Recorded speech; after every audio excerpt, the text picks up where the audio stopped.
जनवा भारत माता के रतनवा, भारत माता के रतनवा, तुमके बाती बन के दिया ना जला।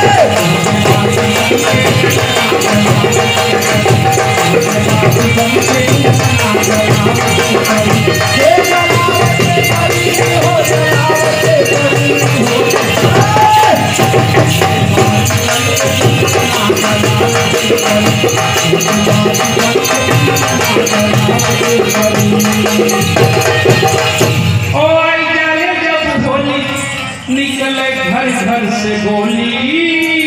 कि हम ना कहते तो अखबार हमरे आपके त्योहार पर वो बोले कि हम आप जो है मिलजुल के रहे कि हमारा तो कमी है सोचने को विचार बात कि भारत तो वसुधैव कुटुंबकम का नारा देने वाली धरती है। कि आई जाले जब होली निकले घर घर से गोली, मुंह से आवे नहीं बोली, मुंह से आवे नाही बोली,